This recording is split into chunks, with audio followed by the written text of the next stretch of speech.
সময় বলা হয়েছে বক্রী গ্রহ, শুভ গ্রহ যদি বক্রী হয় তাহলে শুভ ফল প্রদান করে। কিন্তু একটা কথা মাথায় রাখবেন, শুভ গ্রহ বক্রী হয়ে তার শত্রু ঘরে যদি চলে যায় তাহলে সেই গ্রহটি অবশ্যই অশুভ ফল প্রদান করবে।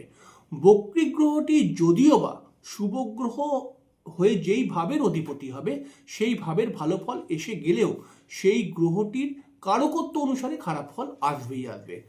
একটুখানি উদাহরণ দিয়ে বুঝিয়ে দিই।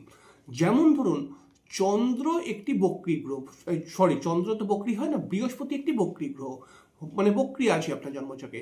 বৃহস্পতির শত্রু গ্রহ হচ্ছে বুধের ঘর। তাহলে বৃহস্পতি যদি বুধের ঘরে গিয়ে বক্রী হয়ে যায় তাহলে বৃহস্পতি যেই ভাবের অধিপতি সেই ভাবের ফল ভালো হলেও বৃহস্পতির কারকত্ব অনুসারে বেশ কিছু প্রবলেম আপনার আসবে। এর ফলে আপনার পেটের সমস্যা বৃদ্ধি হতে পারে, বেশ সবসময় একটা আর্থিক সমস্যা লেগেই